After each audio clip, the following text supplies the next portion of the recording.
বিশ্বনবী তাবুকের যুদ্ধে গেলেন। তাবুকের ময়দানে বিশাল যুদ্ধের ময়দান, বিশ্বনবী 30,000 সৈন্য নিয়ে গিয়েছেন, আর খ্রিস্টানদের সৈন্যদের সংখ্যা হচ্ছে প্রায় 40,000। কিন্তু বিশ্বনবী যুদ্ধে এসেছেন শুনে খ্রিস্টান বাদশা দৌড়, সৈন্যবাহিনী নিয়ে সব পালায় গেছে। যুদ্ধ ছাড়াই বিশ্বনবীর বিজয় দিছে কে?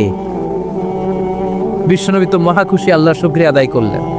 যুদ্ধের ময়দানে বিশ্বনবী দাঁড়িয়ে আছেন, হঠাৎ দেখলেন সাইয়েদনা জিব্রাইল আকাশ থেকে জামিনে নেমে আসছে। জিব্রাইলকে আল্লাহ তাআলা 600 পাখা দিয়েছিলেন। সহিহ মুসলিমের বর্ণনা, রা রাসূলুল্লাহি জিবরিলা ওয়া লাহু 600 জানাহ। 600 পাখা, কয়শো? 600 পাখা মেলে সাইয়েদনা জিব্রাইল নেমে আসছেন। ওনার পাখার কারণে সূর্যের আলো পৃথিবীর মধ্যে পড়তে বাধা সৃষ্টি হচ্ছে। অন্ধকার দেখে বিশ্বনবী তাকিয়ে দেখে জিব্রাইল একা না, জিব্রাইলের সাথে হাজার হাজার ফেরেশতার বহর। বিশ্বনবী বললেন, কত ফেরেশতা এসেছে? কয় 1,40,000। সাইয়েদনা জিব্রাইল বললেন, ও নবী, আপনি যুদ্ধের ময়দানে আল্লাহর শুকরিয়া করেন, আর ওই মদিনাতে আপনার কলিজার টুকরা সাহাবী মুআবিয়া ইবনে মুআবিয়া আল মুজানি একটু আগে শেষ নিঃশ্বাস ত্যাগ করেছে গো নবী। বিশ্বনবী পড়লেন, ইন্না লিল্লাহি ওয়া ইন্না ইলাইহি রাজিউন। সাইয়েদনা জিব্রাইল বলেন, নবী, এইমাত্র মুআবিয়া ইবনে মুআবিয়া আল মুজানি দুনিয়া থেকে বিদায় নিয়েছে, আপনি কি তার রুহের মাগফিরাতের জন্য গায়েবানা জানাজা পড়বেন না? বিশ্বনবী বললেন, অবশ্যই পড়ব। সাহাবাদের মধ্যে ঘোষণা দিয়ে দিলেন, সবাই ওযু করে আসো, যুদ্ধের ময়দানে আল্লাহ আমাদেরকে বিজয় দিয়েছে। আর খবর পেলাম মদিনাতে আমার সাহাবা মুআবিয়া ইন্তেকাল করেছে, মুআবিয়ার রুহের মাগফিরাতের জন্য আমরা গায়েবানা জানাজা পড়ব। পড়েন সুবহানাল্লাহ। গায়েবানা জানাজা কি বুঝেন? লাশ থাকে না সামনে, লাশ নাই, 4 তাকবীর, এটা আপনি পড়তে পারেন, এটা আপনি পড়তে পারবেন। লাশ নাই কিন্তু তার জন্য দোয়ার জন্য পড়তে পারবেন। জানাজা মানি দোয়া, দোয়া লিল মাইয়িত। 4টা তাকবীর, আপনি অনেক দোয়া করছেন এই মরা লাশের জন্য। এটা তো অর্থ তো বুঝে না, এই জন্য জানাজার পর আবার হাত খুলে দোয়া করা লাগে আমাদের, কারণ কি দোয়া করছে এটা বুঝি নাই। বুঝলে কিন্তু আর লাগতো না, ঠিক কিনা? বিশ্বনবী সাহাবাদের নিয়ে দাঁড়ালেন, লম্বা লম্বা কাতার হলো। সাহাবীদের কাতারের শেষে সাইয়েদনা জিব্রাইল 1,40,000 ফেরেশতাদেরকে নিয়ে জানাজায় শরীক হলেন। বিশ্বনবী 4 তাকবীর দিয়ে জানাজা পড়লেন, আল্লাহু আকবার, আল্লাহু আকবার, আল্লাহু আকবার, আল্লাহু আকবার। 4টা তাকবীরের মধ্য দিয়ে জানাজা শেষ করলেন। বিশ্বনবী তাকিয়ে দেখে সাহাবাদের পেছনে 1,40,000 ফেরেশতা দাঁড়িয়ে জানাজায় শরীক হয়েছে। বিশ্বনবী বললেন, জিব্রাইল, কোনদিন তো এত ফেরেশতা নিয়ে কারো জানাজায় শরীক হতে দেখি নাই। ঘটনা কি? কি এমন আমল ছিল আমার মুআবিয়ার, যে আমলের কারণে মুআবিয়ার নামটা আল্লাহর আরশে চলে গিয়েছে? 1,40,000 ফেরেশতার বহর নিয়ে তুমি জানাজায় শরীক হয়েছ। কি এমন গোপন আমল ছিল আমার মুআবিয়ার, আমারে বলো। সাইয়েদনা জিব্রাইল বললেন, নবী, আপনার মুআবিয়া বিশেষ একটা আমল করত। বিশ্বনবী বললেন, কি সেটা? সাইয়েদনা জিব্রাইল বলে, আপনার এই সাহাবী কাইমান আও কাঈদান, জালিসান আও মাশিয়ান, উঠতে বসতে চলতে ফিরতে সব সময় আপনার এই সাহাবী পড়তে থাকতো, কুল হুয়াল্লাহু আহাদ, আল্লাহুস সামাদ, লাম ইয়ালিদ ওয়া লাম ইউলাদ ওয়া লাম ইয়াকুল লাহু কুফুয়ান আহাদ। পড়েন সুবহানাল্লাহ। উঠতে বসতে চলতে ফিরতে সব সময় এই সাহাবীর একটা অভ্যাস ছিল, উনি কুল হুয়াল্লাহু আহাদের উপর আমল করত। বেশি বেশি সূরাতুল ইখলাস পড়তো। পড়তে রাজি আছেন? আজ থেকে বেশি বেশি সূরাতুল ইখলাসের উপর আমল বাড়ানোর দরকার আছে না নাই? বিশ্বনবী প্রতিদিন সকালবেলা, সন্ধ্যাবেলা, ওয়া ইনদামা ইয়াযহাব ইলা ফিরাশি, আর রাতে যখন বেডে ঘুমাতে যেতেন, হাত দুইটা এরকম করতেন, করে তিনি সূরাতুল ইখলাস পড়তেন, সূরাতুল ফালাক পড়তেন, সূরাতুন নাস পড়তেন। এই 3টা সূরা পড়তেন। এই 3টা সূরাকে একসাথে বলে 3 কুল। কি বলে? কুল আস-সালাসা, কারণ এই 3টা সূরার শুরুতে কুল আছে না নাই? 3 কুল পড়ে বিশ্বনবী হাতের মধ্যে ফু দিতেন। ফু দিয়ে মাথা থেকে শুরু করে মুছতে মুছতে মুছতে মুছতে পা পর্যন্ত মুছতেন, হাত মুছতেন, সারা দেহের যতটুকু সম্ভব বিশ্বনবী সারা দেহের মধ্যে এই তিন কুল পড়া হাত দুইটা দিয়ে সারা দেহের মধ্যে বিশ্বনবী হাত বুলিয়ে দিতেন, মেসেজ করে দিতেন কোন সুবহানাল্লাহ। সকালে, সন্ধ্যায়, আর রাতের বেলা বিছানায় গেলে। এটা protection from all the bad আইস। যত হিংসুক চক্ষু আছে, যত ভূত পেতনি আর শয়তানের অনিষ্ট আছে, সব থেকে আপনাকে রক্ষা করবে কে? এজন্য প্রতিদিন এগুলো পড়বেন।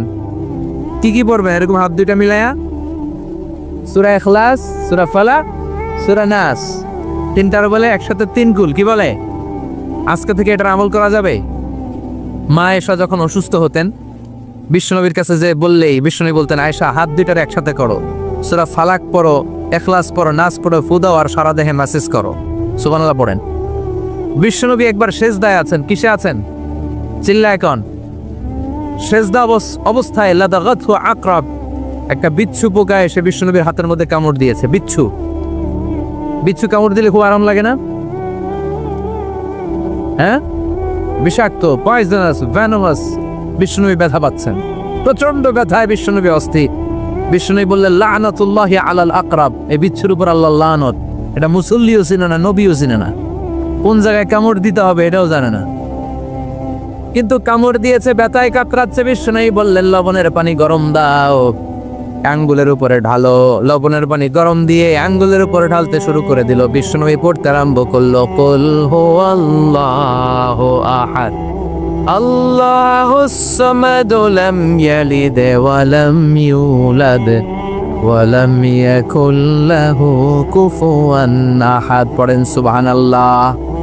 এজন্য ব্যথা পেলে, সাপে কামড়ালে, বিচ্ছু কামড়ালে, বল্লা কামড়ালে, মধুপোকা কামড়ালে কি করবেন? সূরা ইখলাস, সূরা ফালাক, সূরা নাস, আবার বলেন সূরা ইখলাস, সূরা ফালাক, সূরা পড়ে ফু দিবেন।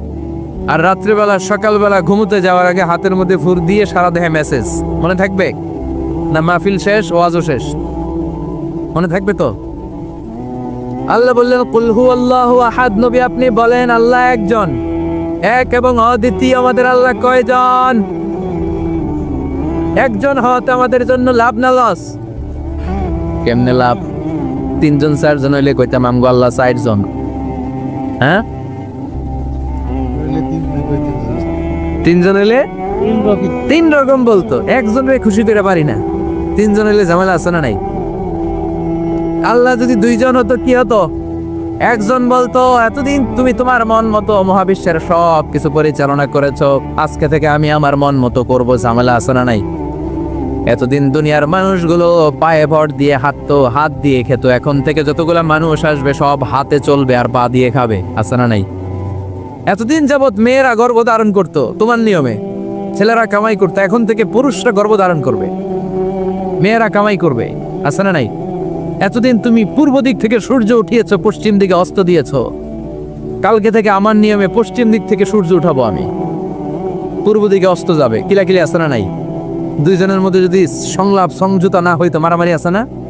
এজন্য আল্লাহ বলেন, লাউ কানা ফীহিমা আলিহাতুন ইল্লাল্লাহু লাফাসাদাতা। মহাবিশ্বে আল্লাহ একজন না হয়ে যদি একাধিক হতো, মহাবিশ্বটা মুহূর্তের মধ্যে ধ্বংস হয়ে যেত। ঠিক কি না? এজন্য আল্লাহ একজন হওয়াতে আমাদের লাভ হয়েছে। তিনজন হইলে তিন রকম কথা কইতো। ঠিক কি না? একজন বলতো, আমারে বেশি ডাকস না কেন, ওরে ডাকস কেন? একজন বলতো, ওরে ডাকস, আমারে ডাকস না কেন? ওর জিকির করলি, আমার নামের জিকির করলি না কেন? ওরে খুশি করতে চাস, আমারে করস না কেন? ভেজাল হইতো না? এখন একজন, মারলেও আসি, কাটলেও আসি, বাঁচলেও আসি, একজন। সুবহানাল্লাহ পড়েন। এটা সহজ হয়ে গেছে। এজন্য আল্লাহ বললেন, কুল হুয়াল্লাহু, সবাই বলেন কুল হুয়াল্লাহু আহাদ, মানে এক বা একক। আল্লাহর কোনো শরীক নাই, তার কোনো সাথী নাই, তার কোনো বন্ধু নাই, তার কোনো বাবা নাই, তার কোনো পিতা নাই। তিনি হলেন আহাদ। আহাদ হচ্ছে আল্লাহর চমৎকার একটা নাম। সাইয়েদনা বেলাল রাদিয়াল্লাহু তাআলা আনহুকে ঈমান আনার জন্য অত্যাচার শুরু করা হলো। এমন কোনো মাইর নাই তারা দেয়া হয় না, পিটিয়ে পিটিয়ে রক্তাক্ত করে জমিনে ফেলে রাখা হতো, পিটিয়ে গোশত হাড্ডি থেতলে ফেলা হতো। প্রচন্ড মরুভূমির গরম বালুর মধ্যে ওনাকে শুইয়ে রেখে পেটের উপরে পাথর চাপা দেয়া হতো। বলতো, এবার জিকির কর লা ইলাহা ইল্লাল্লাহ। বেলাল আর জিকির করতে পারে না, লা ইলাহা ইল্লাল্লাহ শ্বাস বেরোয় না, শ্বাস যেটা ঢুকায় বের করতে পারে না, শ্বাস নিতে পারে না, লা ইলাহার আওয়াজ আর মুখ দিয়ে বের হয় না। এবার বেলাল ছোট্ট করে আল্লাহরে ডাকে, পড়ে আহাদ। কি পড়ে? আরো জোরে পড়েন। এজন্য আল্লাহ বললেন কুল হুয়াল্লাহু আহাদ। তিনি এমন আল্লাহ, তিনি হলেন আহাদ। আহাদ ছিল বেলালের জিকির, ঠিক কিনা? এখন আজান আছে কিন্তু বেলালের রুহু নাই। মানুষ আছে কিন্তু সেই ঈমান নাই। চিল্লা এখন ঠিক কিনা? আজ সেই কোরআন আছে, হাদিস আছে, সেই ঈমান আরে মানুষ নে, সেই আলী হায়দারে ওসমান নে। আজানের ধ্বনি আছে আগেরই মতোই, আজানের ধ্বনি আছে আগেরই মতোই, বেলালের সেই রুহু নেই, বেলালের সেই রুহু নেই। আজ সেই কোরআন আছে, হাদিস আছে, সেই ঈমান আর মানুষ নেই, সেই আলী হায়দারে ওসমান নেই। ফলসফা আছে আগেরই মতোই, ফলসফা আছে আগেরই মতোই, গজলের সেই তালকিন নেই, গজলের সেই তালকিন নেই। আজ সেই কোরআন আছে, হাদিস আছে, সেই ঈমান আর মানুষ নেই, সেই আলী হায়দারে ওসমান নেই। চিল্লায় বলেন ঠিক কিনা? আজান আছে, বেলালের রূপটা নাই।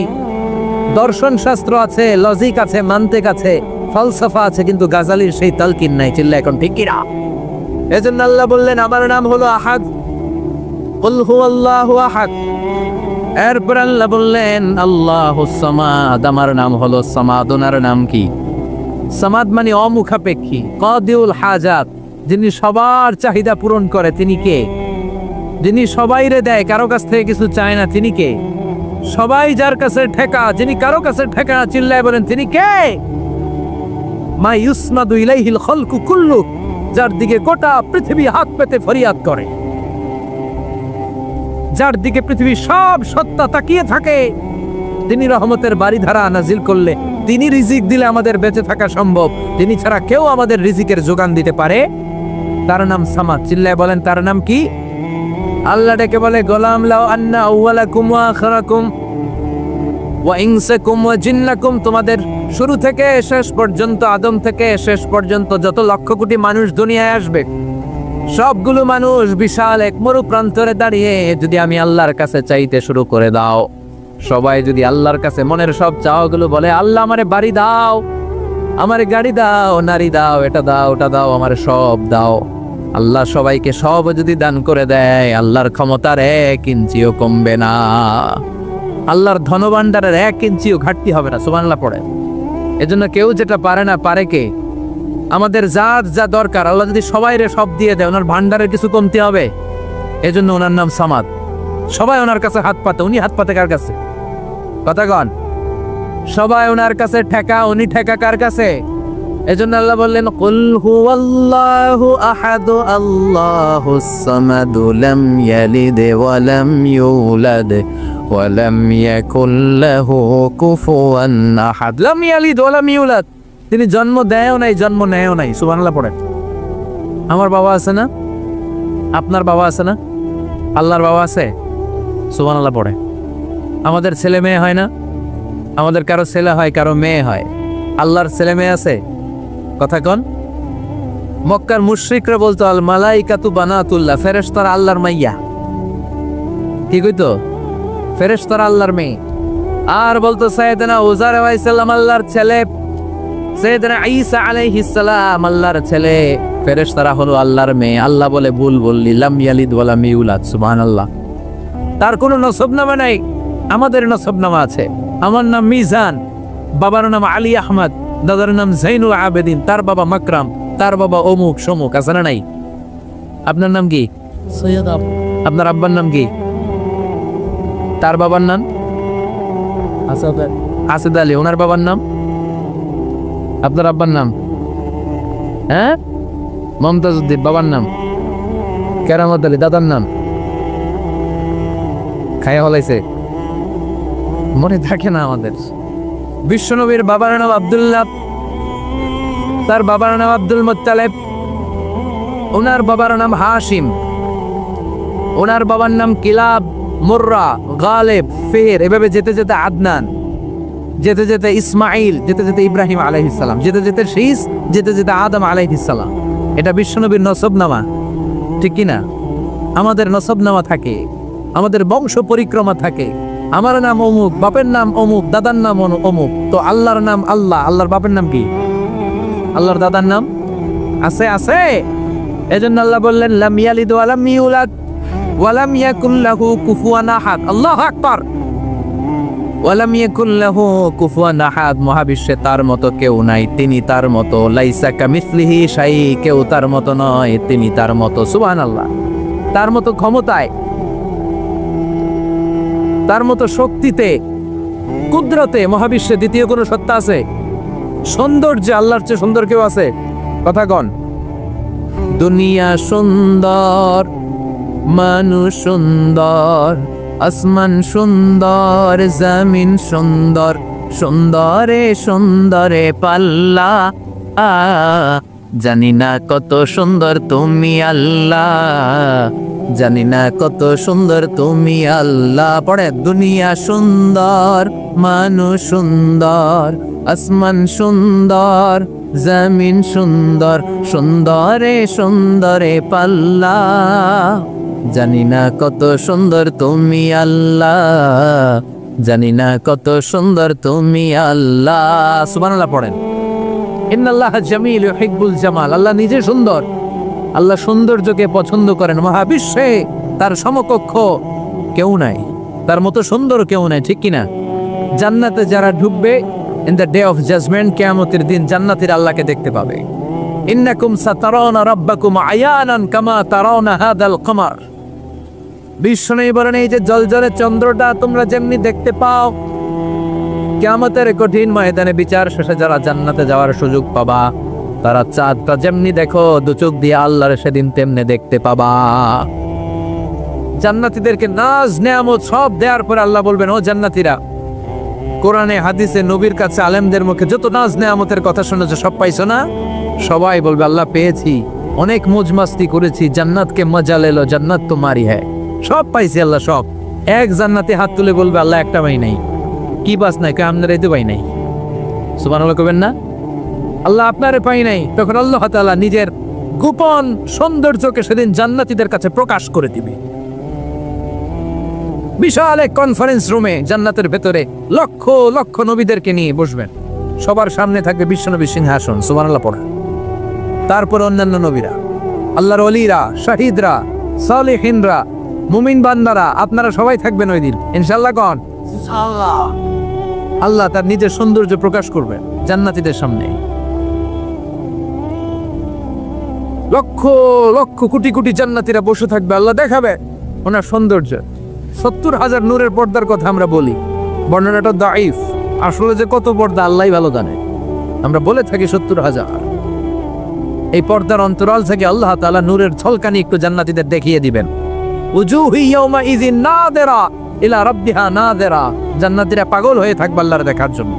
আল্লাহ এক সেকেন্ডের ক্ষুদ্র ভাগ, এক মাইক্রোসেকেন্ড, এক মাইক্রোসেকেন্ডের 1000 ভাগ করলে এক ন্যানো সেকেন্ড, এক ন্যানো সেকেন্ডের জন্য আল্লাহ নূরের ঝলকটা জান্নাতীদের দেখিয়ে দিবেন। আল্লাহ এক সেকেন্ডেরও কম সময় দেখাবেন। দেখিয়েই নাই, কিন্তু এক সেকেন্ডের জন্য কি যে এক ঝলক দেখলো, জান্নাতীরা এরকম তাকায় থাকবে। এক তাকানোতে লক্ষ বছর, কোটি বছর চলে যাবে, সামনে কিন্তু আল্লাহর নূর নাই। ওই যে এক সেকেন্ড দেখাইছিল, পাগলের মতো তাকিয়েই থাকবে। লক্ষ কোটি বছর গুজরিয়ে যাবে। সুবহানাল্লাহ পড়ে। এজন্য সে আল্লাহ বললেন, কুল হুয়াল্লাহু আহাদু আল্লাহুস সামাদু লাম ইয়ালিদ ওয়া লাম ইউলাদ ওয়া লাম ইয়াকুল লাহু কুফুয়ান আহাদ। কুল হুয়াল্লাহু আহাদ। ও নবী আপনি বলেন আমি এক, আমি অদ্বিতীয়, আমার শরীক নাই। আল্লাহ নামটা এত মজার নাম। দেখেন হাজার হাজার বছর ধরে এই মহাবিশ্বে যত আল্লাহর প্রিয় বান্দারা একটা নামের জিকির করে, নামটা কি? কি নাম? আল্লাহরে প্রাণ থেকে, হৃদয় থেকে একটা ডাক দেন, চিল্লায় পড়েন আল্লাহ। হৃদয় থেকে আল্লাহরে ডাকেন, পড়েন ইয়া আল্লাহ। 1000 বছর ডাকলেও পুরান লাগবে না, পুরাতন মনে হয় না। প্রতিদিনই নিত্য নৈমিত্তিক নাম তারে নতুন মনে হয়, ঠিক কিনা?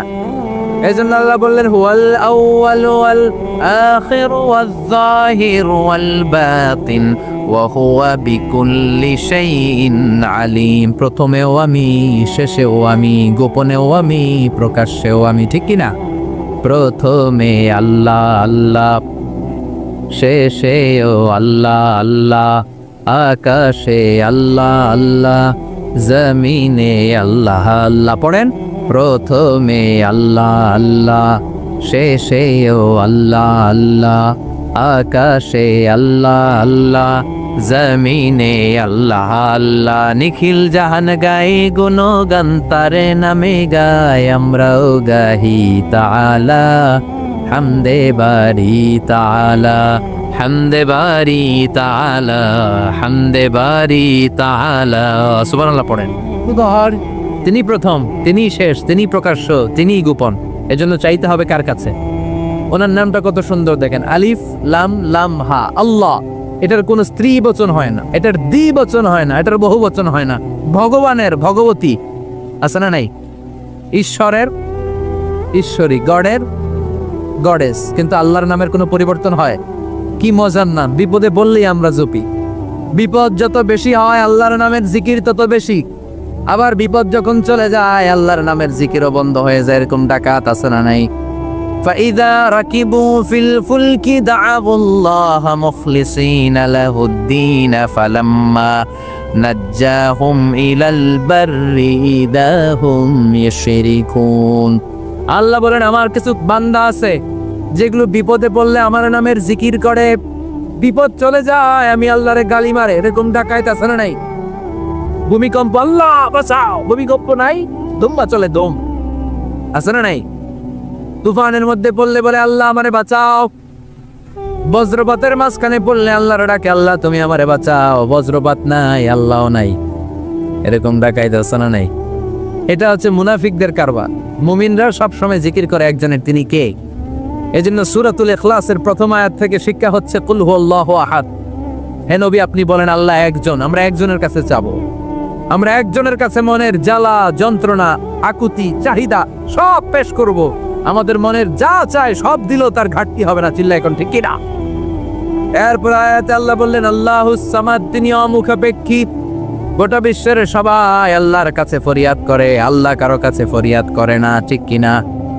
এরপর আল্লাহ বললেন লাম ইয়ালিদ ওয়া লাম ইউলাদ, তিনি কাউরে জন্ম দেন নাই, জন্ম নেন নাই। সুবহানাল্লাহ পড়েন। ওয়া লাম ইয়াকুল লাহু কুফুয়ান আহাদ, তার মতো কেউ নাই। এটা আল্লাহর অস্তিত্বের ব্যাপারে একটা গুরুত্বপূর্ণ আকীদা। খেয়াল রাখবেন, আল্লাহর মতো কেউ হয় না, তিনি তার মতো। তিনি, অনেকে প্রশ্ন করে, কারণ হাদিসে পাওয়া যায় আল্লাহর হাত আছে, ইয়াদুল্লাহি ফাওকা আইদিহিম, ইয়াদুল্লাহি ফাওকাল জামাআ। একসাথে যারা থাকে তাদের উপর আল্লাহর হাত থাকে। তার মানে আমার মতো হাত না, আল্লাহর রহমত থাকে, ঠিক কিনা? আল্লাহ আরশের উপর থাকেন, কেমনে থাকেন এটা আমরা জানি না। এজন্য ইমাম মালিক বলতেন আল ইস্তিওয়া মা'লুম, আল্লাহ যে আরশের উপর আছে এটা আমরা জানি। ওয়াল কাইফিয়াতু মাজহুল, কিন্তু কেমন ভাবে আছেন এটা আমাদের অজানা। ওয়াস সুআলু আনহু বিদআ, এই সম্পর্কে প্রশ্ন করা হচ্ছে বিদআত। এজন্য তাফাক্কুর ফি খালকিল্লাহ ওয়ালা তাফাক্কুর ফিল্লাহ, আল্লাহর সৃষ্টি নিয়ে গবেষণা করো, আল্লাহর নিয়ে গবেষণা করো না। আল্লাহর নিয়ে গবেষণা করতে গেলে তোমার মাথার তারগুলোকে ছিঁড়ে ফেলবে কে? ছিঁড়ে যাবে। তিনি হচ্ছেন আনলিমিটেড, অসীম। অসীমকে নিয়ে যদি সসীম গবেষণা করে ঝামেলা আছে না নাই? এজন্য আল্লাহর নিয়ে গবেষণা না করে আল্লাহর তৈরি করা পাহাড়ের দিকে তাকান, মরুভূমির দিকে তাকান, গাছপালার দিকে তাকান, সাগরের দিকে তাকান, ঝর্ণার দিকে তাকান। ঝর্ণা ঝর্ণা ঝর্ণা রে, বলনা বলনা বলনা রে, কার বিরহে পাগল পাড়া তুই, কার মিলনে ফুল ফসলে ভরা রে তোর দুকুল ভুই, কার মিলনে ফুল ফসলে ভরা রে তোর দুকুল ভুই। ঝর্ণা ঝর্ণা ঝর্ণা রে, বলনা বলনা বলনা রে, কার বিরহে পাগল পাড়া তুই। সুবহানাল্লাহ পড়েন। ঝিনুকের ভেতর লুকিয়ে থাকে যেমন মতি, ঝিনুকের ভেতর লুকিয়ে থাকে যেমন মতি, কালমা শাহাদাতে আছে আল্লাহর জ্যোতি কালমা শাহাদাতে আছে, আল্লাহর জ্যোতি। পড়েন পড়েন। ঝিনুকের ভেতর লুকিয়ে থাকে যেমন মতি, ঝিনুকের ভেতর লুকিয়ে থাকে যেমন মতি, কালমা শাহাদাতে আছে, আল্লাহর জ্যোতি কালমা শাহাদাতে আছে, আল্লাহর জ্যোতি। সুবহানাল্লাহ পড়ে। এসে বলে আব্দুল্লাহর বেটা মোহাম্মদ, ভাবছিলাম খোদা, এখন দেখি হুদা, আর এটারে ডাকতে চাই না, তুমি আমারে পড়ায় দাও লা ইলাহা মুহাম্মাদুর রাসূলুল্লাহ। কালিমা পড়ে মুসলমান হয়ে গেছে। সুবহানাল্লাহ পড়েন। এই জন্য এই সূরার একটা নাম হচ্ছে সূরাতুস সামাদ। তাহলে পাইলাম সূরাতুত তাওহীদ, পাইলাম সূরাতুল মারিফা, পাইলাম সূরাতুস। সুবহানাল্লাহ পড়েন। এই সূরাটা বিশ্বনবী সাল্লাল্লাহু আলাইহি ওয়াসাল্লাম প্রতিদিন ফজরের নামাজের সুন্নত যে 2 রাকাত, ফজরের সালাতের সুন্নত 2 রাকাত পড়ি না আমরা, এই সুন্নত 2 রাকাতে বিশ্বনবী পড়তেন। মাগরিবের 2 রাকাত সুন্নতের মধ্যে এই সূরাটা পড়তেন। বেতেরের 3 রাকাতের শেষ রাকাতে বিশ্বনবী সূরাতুল ইখলাসটা পড়তেন। আবার তাওয়াফ করার পরে যারা হজ উমরা করছেন, তাওয়াফ করা লাগে না? কয়টা? 7টা। 7টা তাওয়াফে একটা তাওয়াফ হয়। 7টা রাউন্ড দিলে, টার্ন দিলে 7 টার্নস মেক এ তাওয়াফ। 7টা টার্ন দিবেন আপনি, তখন একটা তাওয়াফ হয়। এই ইবাদতটা শুধু মক্কাতুল মুকাররমাতে করা যায়, আর পৃথিবীর কোথাও করা যায়? তাওয়াফ। প্রতিদিন 120টা রহমত নাজিল হয় কাবা ঘরে। সিত্তুনা লিত-তাইফিন, 7টা তাওয়াফকারীদের জন্য। 40 লিল মুসাল্লিন, 40টা যারা কাবা ঘরে নামাজ পড়ে তাদের জন্য। ওয়াল 20 লিন-নাজিরিনা ইলাল কাবা, বাকি 20টা যারা নামাজও পড়ে না, তাওয়াফও করে না, শুধু কাবার দিকে দু চোখ মেলে তাকিয়ে থাকে, তাদের উপর প্রতিনিয়ত 20টা রহমত নাজিল হতে থাকে। প্রতিদিন 120টা রহমত নাজিল হয় কাবাকে কেন্দ্র করে। সুবহানাল্লাহ। বাড়িতে গিয়া চিৎকার করে আল্লাহু আকবার। এই 7 তাওয়াফ করার পরে 2 রাকাত নামাজ পড়া সুন্নাত। জানেন? জানা না থাকলে জেনে রাখেন, হজে যেদিন যাবেন কাজে লাগবে, উমরা করতে গেলেও লাগবে। 7 তাওয়াফ করে 2 রাকাত সালাত পড়তে হয়। এই 2 রাকাতের প্রথম রাকাতে বিশ্বনবী পড়তেন সূরাতুল কাফিরুন, কুল ইয়া আইয়ুহাল লা আ'বুদু মা, আর দ্বিতীয় রাকাতে পড়তেন সূরাতুল ইখলাস। সুবহানাল্লাহ পড়ে। আবার বিশ্বনবী এই সূরাকে বলেছেন সুলুসুল কোরআন, কোরআনের 3 ভাগের 1 ভাগ। একবার কেউ যদি তাজবিদের সাথে সূরাতুল ইখলাস তেলাওয়াত করে, রব্বুল আলামিন তার আমলনামায় 10 পারা কোরআন তেলাওয়াতের সওয়াব দিয়ে দিবে। 2 বার তেলাওয়াত করলে 20 পারার সওয়াব দেয়া হবে। 3 বার যদি কেউ এই ছোট্ট সূরাটা কেবলমাত্র 3 বার তেলাওয়াত করে, পুরো কোরআন খতমের সওয়াব আমলনামায় দিবে কে? ফজিলত কম না বেশি? টের পাচ্ছেন তো ফজিলতটা? 3 বার পড়লে পুরো কোরআন কাভার। কোন কোন মুহাদ্দিসিন বলেছেন না, বিশ্বনবী সুলুসুল কোরআন দ্বারা 1/3 অফ দ্য বুক দ্বারা এটা বুঝায় নাই। বিশ্বনবী বুঝিয়েছেন পুরো কোরআনটাকে যদি প্রেসাইজ করা হয়, কনসাইজ করা হয়, যে হুজুর পুরো কোরআনের সব কথাগুলোর আপনি প্রেসাইজ করে 3 শব্দে আমারে বলেন যে পুরো কোরআন আল্লাহ কি বলেছে, তাহলে আমি বলবো কোরআনে আল্লাহ আপনাকে বলেছে তাওহীদের কথা, বলেছে রিসালাতের কথা, আর বলেছে আখিরাতের কথা। তাহলে পুরো কোরআনের মৌলিক কথা 3টা।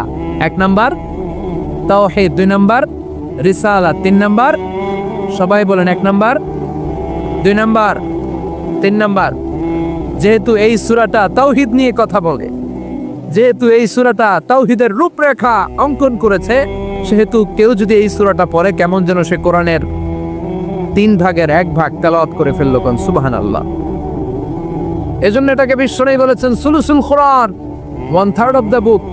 হয় একবার পড়লে 10 পারা, 2 বার 20 পারা, 3 বারে পুরো খতম, না হয় অন্তত তাওহীদের সব বিষয়গুলো আপনার অন্তরের মধ্যে ঢুকে যাবে। চিল্লায় কোন আল্লাহু আকবার। অনেক বরকতের সূরা। বিশ্বনবী মুহাম্মদ রাসূলুল্লাহ সাল্লাল্লাহু আলাইহি ওয়াসাল্লাম মক্কা থেকে মদিনায় হিজরত করে আসলেন। মদিনায় যাওয়ার আগে কুবা পল্লী, যারা হজ উমরায় গিয়েছেন, মক্কা থেকে মাত্র 5 কিলোমিটার দূর একটা মসজিদ আছে, মসজিদে কুবা। প্রতিদিন শনিবার বিশ্বনবী মসজিদে নববী থেকে কুবা মসজিদে হেঁটে হেঁটে যে 2 রাকাত নামাজ পড়তেন। কেউ যদি অজু করে, ঘর থেকে অজু করে যে কুবার মসজিদে নামাজ পড়ে, তার আমল নামে আল্লাহ একটা কবুল উমরা হজের সওয়াব দিয়ে দিবে। এই জন্য দেখবেন প্রতি শনিবারে কুবা মসজিদে ভিড়। আমি যতবার গিয়েছি সৌদিতে, প্রত্যেক শনিবারে ওখানে জিয়ারত করেছি।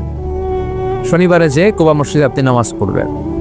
এই কুবা মসজিদ তৈরি করে বিশ্বনবী চলে আসলেন মদিনাতুল মুনাওয়ারাতে। এসে তিনি জায়গা চুজ করলেন, কোথায় হবে আমার মসজিদ, লোকেশন চুজ করলেন। বিশ্বনবী লোকেশন চুজ করতে পারতেন খুব ভালো। খুঁজে খুঁজে এমন একটা জায়গা তিনি বাছাই করলেন, সেন্টার অফ দ্য সিটি, এটা শহরের একেবারে মাঝখানের জায়গা। বিশ্বনবী বললেন এই জায়গা আমার লাগবে। সুবহানাল্লাহ কইবেন না? কি জ্ঞান, কি বুদ্ধিমত্তা, কি ফিলোসফি ছিল বিশ্বনবীর। সব জায়গায় বিশ্বনবীর এই অভাবনীয় বুদ্ধিমত্তা। বিশ্বনবী যখন কোনো যুদ্ধে যেতেন, যুদ্ধ ডান দিকে, যুদ্ধ কোন দিকে, কিন্তু সেনাপতি নিয়ে বের হইতেন বাম দিকে, বের হইতেন বাম দিক দিয়ে, গুইরা টুইরাও দিয়ে যাইতেন। সুবহানাল্লাহ কইবেন না? যাতে কেউ কল্পনাই করতে না পারে কোথায় অ্যাটাক করবে উনি। এটা হচ্ছে সেনাপতির যুদ্ধ কৌশল। বিশ্বনবীর যুদ্ধ যদি হতো বাম দিকে, উনি বের হইতেন ওইদিকে। বিশ্বনবীর যুদ্ধ হলো সামনে, মদিনা থেকে তিনি পিছনের রাস্তা দিয়ে অনেক দূরে চলে যেতেন। সেখান থেকে মরুভূমির পথ পাড়ি দিয়ে তারপর যুদ্ধের ময়দানে যেতেন। বুদ্ধিমত্তা, intellectual power. He was a very good mediator ever in the world. পৃথিবীর সবচাইতে বেশি কূটনৈতিক বুদ্ধি সম্পন্ন মানুষ করে আল্লাহ তাআলা বিশ্বনবীকে বানিয়েছেন। ওয়াজ এ ভেরি গুড মিডিয়েটর। মধ্যস্থতা করতে পারতেন ভালো, সালিস করতে পারতেন ভালো। সালিস আমরা বাংলায় বলি সালিশ, আসলে শব্দটা সালিস, আসানি আসালিস। আমার আপনার মধ্যে ঝগড়া, তো আমি এক, আপনি দুই, আরেকজন লাগবে কি 3 নাম্বার, আসালিস। এটাকে বলে সালিশ। সালিশই করতে পারতেন বিশ্বনবী, চমৎকার। স্বামী স্ত্রীতে ঝগড়া হইলে মিলাই দিতেন। কত ফাতেমা আর আলীর ঝগড়া মিলাই দিতেন তার হিসাব নাই। সুবহানাল্লাহ কইবেন না? হি ওয়াজ এ ভেরি গুড মিডিয়েটর। ভালো মধ্যস্থতাকারী ছিলেন। স্ত্রীদের মধ্যেও ঝগড়া লাগতো, বিশ্বনবীর স্ত্রীদের মধ্যেও খুনসুটি হতো, ঝগড়া। বিশ্বনবীর একমাত্র কুমারী স্ত্রী ছিল আয়েশা রাদিয়াল্লাহু তাআলা আনহা। ওনার বাড়িতে বিশ্বনবীর আরেক স্ত্রী, খুব সম্ভবত হাফসা বা সফিয়া, কোনো বর্ণনা এসেছে পায়েস, কোথাও এসেছে ঝোলওয়ালা তরকারি হাদিয়া নিয়ে আসছে, যে এটা আপনারা দিলাম। মা আয়েশা তরকারি দেখে রেগে গেলেন, আমার ঘরে তরকারি দিছো কেন, আমি রাঁধতে পারি না? আমি নিজ হাতে রান্না করে বিশ্বনবীরে খাওয়াবো। রেগে মেগে তরকারির ঝোল নিয়ে সফিয়ার হাফসার গালের মধ্যে মেখে দিয়েছে। হাফসা যে বিশ্বনবীর কাছে বলি, ইয়া রাসূলুল্লাহ, কুমারী বউ তো আদর করছেন বেশি, লাই দিয়া কই তুলছেন দেখেন। ও নবী, আমি পায়েস নিয়েছিলাম আর ঝোল করা তরকারি নিয়েছিলাম, ভেবেছিলাম আপনিও খাবেন, আয়েশাও খাবে। আয়েশা কয়, আমি কি রাঁধতে জানি না, নিয়ে আসলা কেন আমার ঘরে, দিলা কেন, আমি রাঁধতে জানি, নিয়ে যাও। শুধু আমার তরকারিটা প্রত্যাখ্যান করে নাই, তরকারির ঝোল আর পায়েস দিয়ে আমার গালের মধ্যে কসমেটিক্স বানায়া দিছে। এই যে গাল দেখেন, দলিল নিয়ে আসছি, দেখেন কি করছে। বিশ্বনবীর পদ্ধতি ছিল, বিচার কেউ দিলেই he never take any action, he never react anymore. কখনো উনি অ্যাকশনে যেতেন না, উনি দুই পক্ষের কথা শুনতেন। সুবহানাল্লাহ পড়েন। আর আমাদের বিচার করতে গেলে একজনের কথা শুনে আরেকজনরে বাস আসলে নাই। বললেন আয়েশারে ডাকো, আয়েশা এমন করেছো? করেছি। কেন করেছো? বললে, ইয়া রাসূলুল্লাহ, মাথাটা গরম ছিল, নিজেকে সামলাতে পারিনি গো নবী, সামলাতে পারিনি, আমি ভুল করেছি, আমি স্বীকার করলাম, মাফ করে দেন। বিশ্বনবী বললেন, এবার ঠিক আছে, দুজনের কথা আমি শুনেছি, এবার আমার জাজমেন্ট হচ্ছে কিসাস, মানে যেমন করেছো তেমন, গুতা মারলে গুতা, ঘুষি মারলে ঘুষি, আঘাত করলে আঘাত, ঠিক কিনা? হাফসাকে তুমি যেমনি ঝোল মাখিয়ে দিয়েছো, হাফসা তুমিও বাটি থেকে ঝোল নিয়ে আয়েশার গালে পলিশ করে দাও। হাফসাও সুযোগ পাইয়া ঝোল নিয়ে মাইখা দিছে। এবার দুইজনের গালে কসমেটিক্স।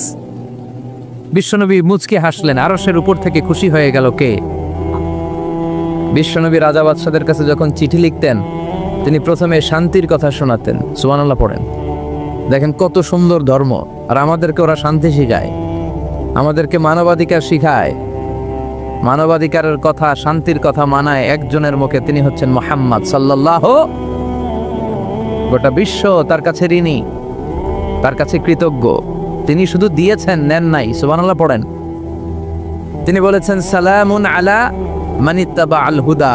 যাদের কাছে বিশ্বনবী চিঠি পাঠাতেন, তিনি লিখতেন সালাম, মানে শান্তি, শুরুতেই শান্তি। তাদের প্রতি আলা মানিত্তাবা আল হুদা, যারা হেদায়েতকে অনুসরণ করে।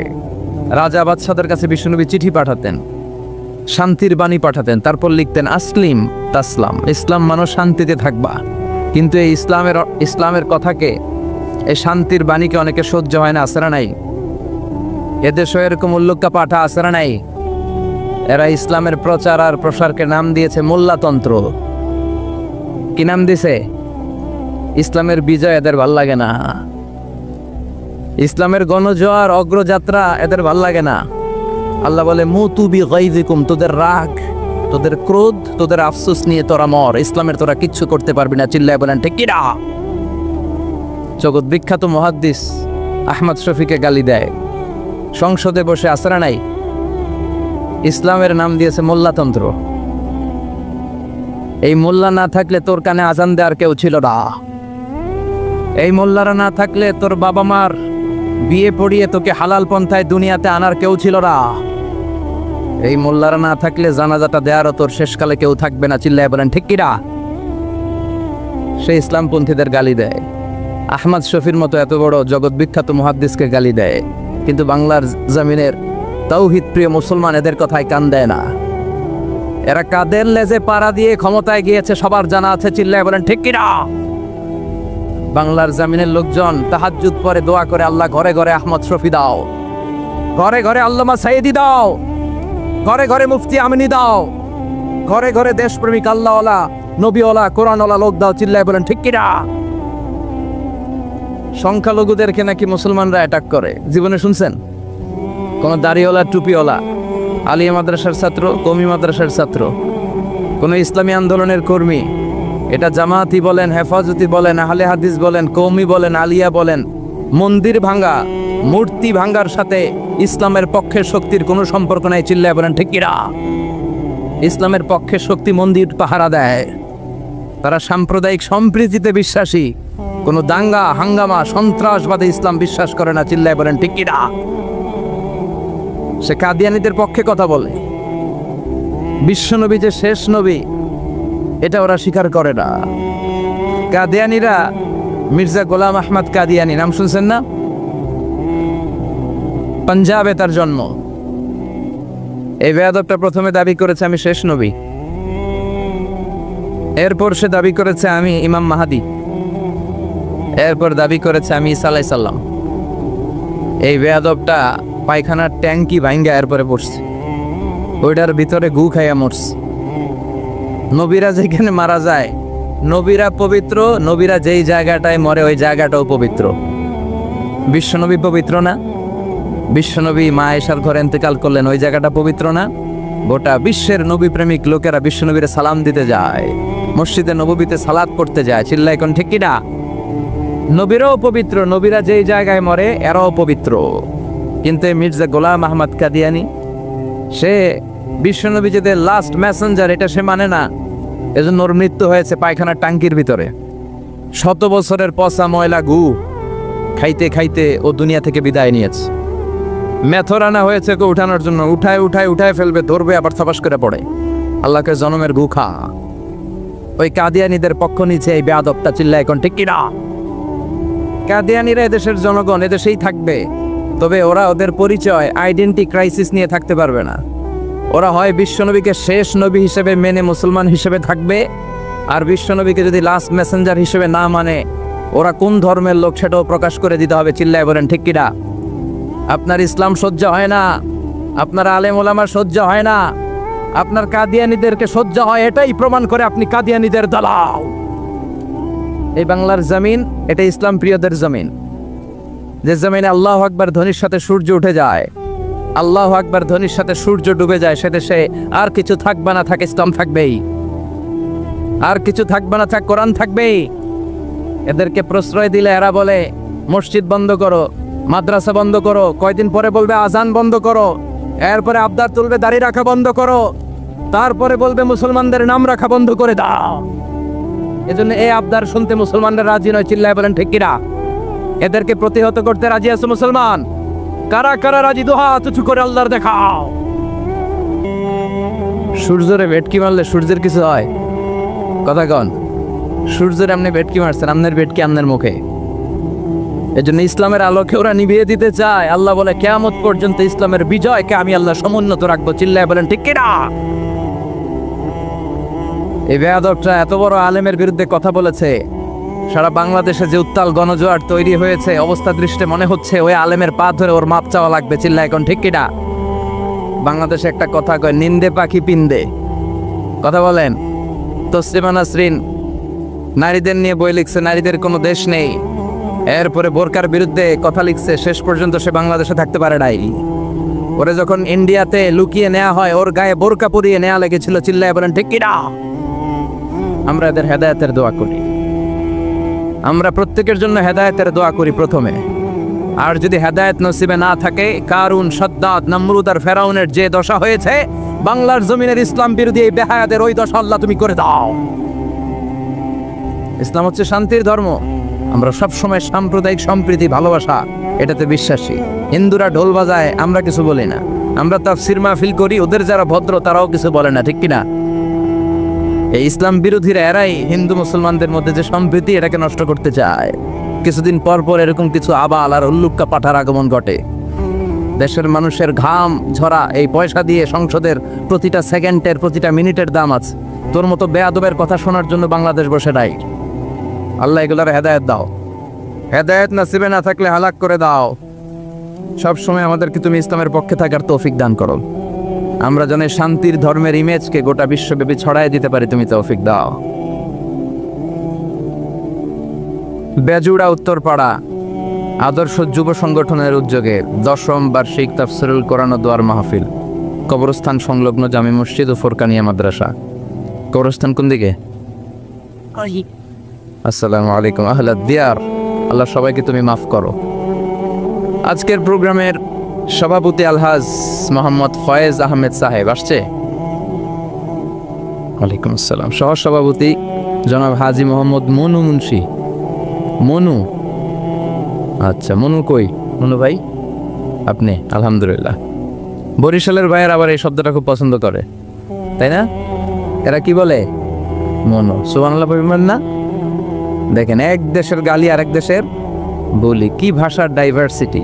এজন্য যাবেন মাঝে মাঝে শীতকালে শিক্ষা সফরে যাবেন অথবা পিকনিকে যাবেন, যে দেখবেন যে চট্টগ্রামে যখন কোনো রেস্টুরেন্টে খেতে বসবেন, ওখানকার বেয়ারা বা ওয়েটারগুলো যখন খাবার দেয় কিভাবে বলে। তারপর সিলেটে যখন যাবেন, এরা একেবারে সব কগুলারে খ বানায় ফেলায়। হ্যাঁ, তো এটা বলে। এরপরে রংপুরের দিকে গেলে আরেক ধরনের কথা বলে। বরিশালে কখনো ঘুরতে গেলে দেখবেন ওখানকার লোকেরা, ওখানকার জীববৈচিত্র্য, প্রাকৃতিক সৌন্দর্য আলাদা। এক বাংলাদেশ, আমাদের দেশটা অনেক ছোট্ট কিন্তু সৌন্দর্যের লীলাভূমি। সুবহানাল্লাহ পড়েন। এমন কিছু নাই যে দেয় নাই। কি পাহাড়, কি সাগর, কি নদী, কি সবুজ। সমস্যা হয়েছে দুর্নীতি। সমস্যাটা কি? আমি 5.5 বছর ধরে মালয়েশিয়াতে থাকি। আল্লাহ মালয়েশিয়ারে যা দিছে এর চেয়ে অনেক ঢের গুণ বেশি আমাদেরকে দিয়েছে। আমাদের দেশের পর্যটন মোটেল, পর্যটন কর্পোরেশন আর ট্যুরিজম যে মিনিস্ট্রি আছে, এটা যদি সুন্দর প্ল্যান করে এই দেশটাকে কাজে লাগাতে পারতো, আমরা ট্যুরিস্টদেরকে জায়গা দিয়ে কুলাতে পারতাম না। আমাদের দেশের ছেলেপেলেরা যেগুলো লেখাপড়া করে না, এগুলো কামলা দিতে যায় বিদেশ। এই দেশটারে সাজাইলে এখানে ট্যুরিজমকে দেখাশোনা করার জন্য আমাদের প্রত্যেকটা ছেলের কর্মসংস্থানের ব্যবস্থা হয়ে যেত। এগুলো নিয়ে চিন্তা নাই। এরা ঘুরতে যায় বিভিন্ন দেশে, দেশ নিয়ে চিন্তা নাই। আল্লাহ আমাদের নেতাদেরকে তুমি হেদায়েত দাও। এজন্য ঘুরবেন, দেশটাকে ঘুরবেন। আমি আমার ছোটবেলাতেই পুরো বাংলাদেশ ঘুরে ফেলছি। আমি যখন দাখিল, আলিম, এসএসসি, এইচএসসি দেই, তখনই আমি বাংলাদেশ কাভার, কারণ ঘুরতে খুব পছন্দ হতো। কত সুন্দর দেখার মতো জায়গা আল্লাহ বাংলাদেশে রেখেছে। আপনি পঞ্চগড়ে গেলে দেখবেন কাঞ্চনজঙ্ঘা, ওখানে দাঁড়ালে আকাশটা ক্লিন থাকলে হিমালয়ের পাহাড় দেখা যায়। বাংলাদেশ থেকে দাঁড়িয়ে কাঞ্চনজঙ্ঘা থেকে হিমালয় দেখা যায়। ওই জায়গাটারে যদি ট্যুরিজমের জন্য প্রমোট করা হতো, lakh lakh tourist Europe America থেকে ছুটতো। এখন এই দেশে আসে না, সিকিউরিটি নাই, কোনো নীতিমালা নাই, কোনো নিয়ম কানুন নাই। এজন্য এই দেশে আল্লাহর রহমত নাই। একের পর এক গজব দিয়ে আল্লাহ আমাদেরকে পরীক্ষা করছে। চিল্লা এখন ঠিক কিনা? আল্লাহ তুমি গজব থেকে বাঁচাও, তোমার রহমত নাজিল করো, আমাদের সবাইকে মাফ করো।